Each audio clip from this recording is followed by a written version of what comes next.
Welcome to the Jay's Tales channel. ဖိုးရှိရှိတုံးကပေါ့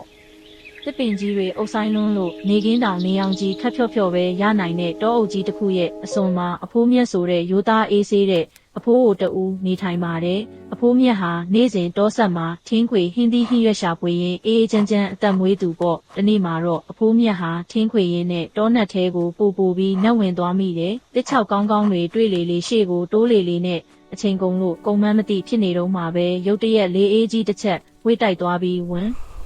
ကျင်းတစ်ခုလုံးမှောင်ကျသွားပါတော့တယ်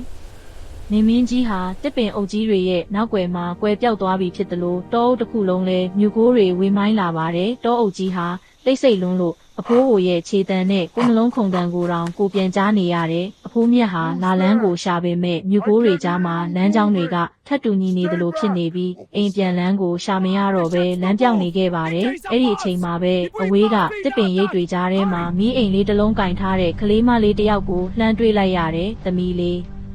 အဖိုးကိုလမ်းပြပေးပါဦးကွယ်လို့ဝမ်းသာအားရလှမ်းခေါ်လိုက်ပေမဲ့ကလေးမလေးကတော့ဘာမှပြန်မပြောပဲတောနက်ထဲကိုတိတ်တဆိတ်ပဲလမ်းပြခေါ်သွားပါတော့တယ်ကလေးမလေးဟာခြေတံလုံးဝမထွက်ပဲခြုံပုတ်တွေကြားကဟောင်းနှွက်နေတဲ့တင်ချိုင်းဟောင်းတစ်ခုရှေ့မှာရပ်သွားပါတယ်အဖိုးကကျေးဇူးတင်စကားပြောဖို့အနားကိုရောက်သွားပြီးကလေးမလေးရဲ့ပခုံးကိုလှမ်းပုတ်လိုက်တဲ့အခါသူမဟာဖြည်းဖြည်းချင်းလှည့်ကြည့်လာပါတယ်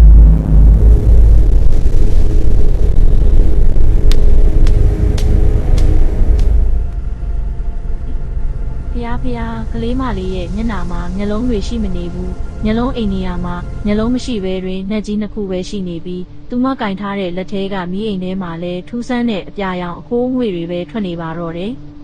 အဖိုးအိုဟာကြောက်လန့်တကြားနဲ့ရှိသမျှအားကုန်ထုတ်ပြီးနောက်လည်းမကြည့်ပဲပြေးပါတော့တယ်နောက်ကနေခြောက်ချားစရာရေတံတွေကပဲ့တင်ထက်နေပေမဲ့သူဟာအသက်လူပြီးပြေးခဲ့တယ်မနှက်လင်းလို့မျက်လုံးဖွင့်လိုက်တဲ့အခါမှာတော့သူဟာသူ့ရဲ့အိမ်ရှိကညောင်မင်းကြီးအောက်မှာဘေးကင်းစွာရောက်နေတာကိုတွေ့လိုက်ရပါတယ်အဲ့ဒီနေ့ကစပြီးအဖိုးအိုဟာနေမဝင်ခင်အမြဲအိမ်ပြန်လာလေးရှိပါတော့တယ်တောနက်ထဲမှာတင်မတိနိုင်တဲ့အရာတွေတင်မမြင်နိုင်တဲ့ဝိညာဉ်တွေရှိနေနိုင်တယ်ဆိုတာကိုအမြဲသတိပြုပါနော်